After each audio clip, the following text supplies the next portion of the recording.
दैनिक जागरण का संपादकीय डिक्टेशन। गति 100 शब्द प्रति मिनट। स्टार्ट होगा 5 सेकेंड बाद।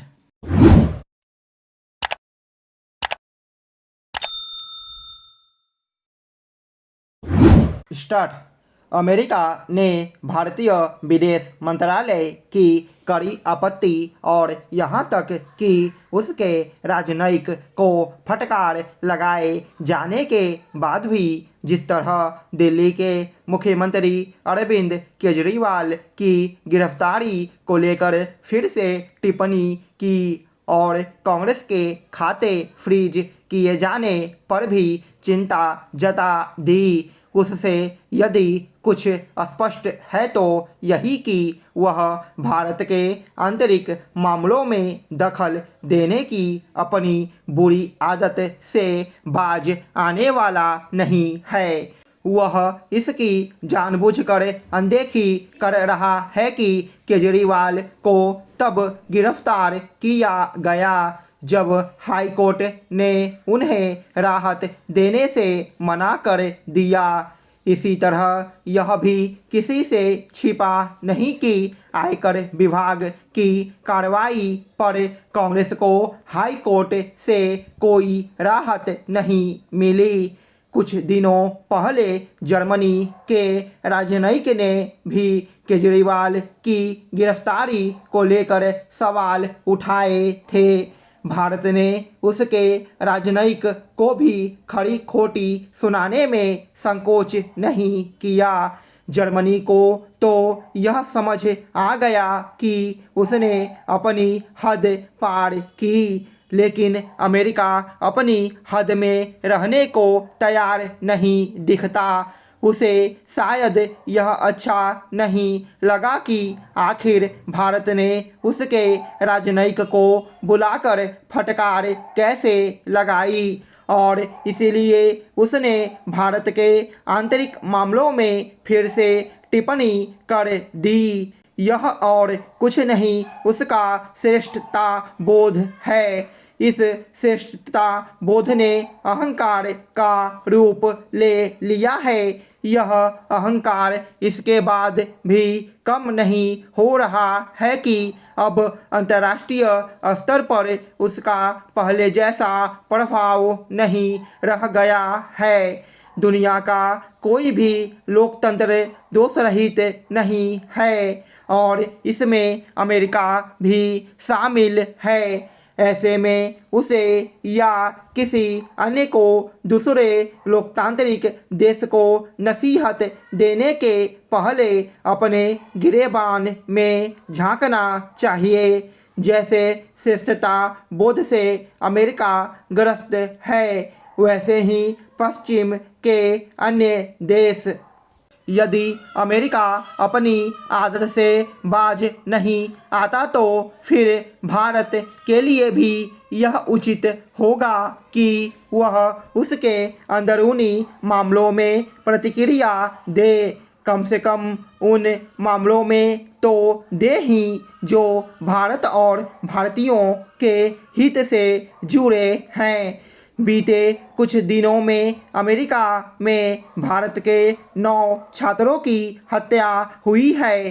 क्या यह उचित नहीं होगा कि भारत अमेरिका से कहे कि वह भारतीय छात्रों की सुरक्षा को लेकर गंभीर नहीं? इसी तरह भारत को यह तो अवश्य ही कहना चाहिए कि वह अभिव्यक्ति की स्वतंत्रता के नाम पर खालिस्तानी आतंकियों को जानबूझकर पाल पोस रहा है। अमेरिका एक ओर तो अभिव्यक्ति की स्वतंत्रता का चैंपियन बनता है और दूसरी ओर विकिलीक्स वाले जूलियन असांजे को ब्रिटेन से लाकर दंडित करने पर तुला है, क्योंकि उन्होंने उसके काले कारनामे उजागर कर उसकी पोल खोल दी थी। अमेरिका किस तरह दोहरे मापदंड अपनाता है, इसका एक उदाहरण नागरिकता संशोधन कानून यानी CAA पर उसकी आपत्ति से भी मिलता है। खुद उसने CAA जैसे कानून बना रखे हैं, लेकिन उसे भारत के इस कानून में खोट दिखता है। एक दूसरे का हाथ थामकर आगे बढ़ने वाली सहकारिता के लिए यह दौर किसी क्रांति से कम नहीं है। सहकारिता क्षेत्र में विश्वास और समर्पण का जो संकट पैदा हुआ था, आज उसका काफ़ी कुछ निवारण होने लगा है। यह संभव हुआ है सहकारिता क्षेत्र में बहुप्रतीक्षित कानूनी सुधार और आधुनिक तकनीक के उपयोग से।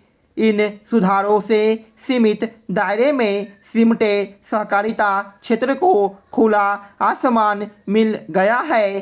किसानों, गरीबों, वंचितों, महिलाओं और युवाओं के लिए यह क्षेत्र सबसे उपयोगी साबित हो रहा है। फसलों के बीज, ऑर्गेनिक खेती और सहकारी उत्पादों के निर्यात के लिए गठित राष्ट्रीय सहकारी सोसाइटियां अब कॉरपोरेट सेक्टर का मुकाबला करने को तत्पर है। इस प्रकार ग्रामीण विकास के रास्ते अर्थव्यवस्था को मजबूत बनाने में इस क्षेत्र का योगदान सबसे अधिक होने वाला है। दुग्ध क्षेत्र की सहकारी सोसाइटी, अमूल और फर्टिलाइजर क्षेत्र की सहकारी सोसाइटी इफ़को विश्व स्तर पर चर्चित ब्रांड बन चुके हैं। देश के कुल फर्टिलाइजर उत्पादन और वितरण में इसकी भूमिका अहम है। चीनी उद्योग में भी सहकारी क्षेत्र ने अपनी धाक जमाई है। चीनी उद्योग क्षेत्र मुट्ठी भर लोगों के हाथों में सिमट गया, जिनका दखल देश की राजनीति में भी अच्छा खासा रहा। लिहाजा सुधार के बारे में कभी विचार नहीं किया गया। उत्तर भारत की सहकारी चीनी मिलें लगभग बंद हो चुकी है। सहकारिता क्षेत्र में कानूनी सुधार के अतिरिक्त नियमों में सुधार और कार्यप्रणाली में सुधार के साथ उनके व्यवसाय की सबसे बड़ी चुनौती को दूर करने की भी व्यवस्था की गई है। स्थानीय स्तर की सहकारी सोसाइटियां के उत्पादन को बाजार मुहैया कराना भी इसमें शामिल है। इसके लिए 3 ऐसी सहकारी सोसाइटियां स्थापित की गई है, जिनका प्रभाव पैक्स स्तर से लेकर राष्ट्रीय स्तर तक देखने को मिलेगा। खाद्य सुरक्षा की दिशा में सहकारी क्षेत्र खेती के प्रमुख इनपुट उपलब्ध कराने से लेकर उपज के भंडारण के लिए गोदाम बनाने और अतिरिक्त उत्पादन के निर्यात की भी योजना सिरे चढ़ने लगी है। 1 लाख करोड़ रुपए की लागत वाली दुनिया की सबसे बड़ी भंडारण योजना के तहत सहकारिता क्षेत्र गांव-गांव गोदाम बना रहा है। इससे फसल कटाई के बाद 27% तक होने वाले नुकसान को रोकने में मदद मिलेगी। कृषि क्षेत्र की विकास दर स्थिर होने के मद्देनज़र सहकारिता क्षेत्र मत्स्य पालन, पशुपालन और डेयरी क्षेत्र को आगे बढ़ा रहा है। मछुआरों और पशुपालकों को किसान मानते हुए उन्हें किसान क्रेडिट कार्ड दिया जा रहा है। उनके लिए 2 लाख प्राथमिक स्तर की सोसाइटी के गठन का प्राविधान किया गया है, ताकि उन्हें कारोबार करने के लिए रियायती ऋण की सुविधा मिल सके। स्टॉप।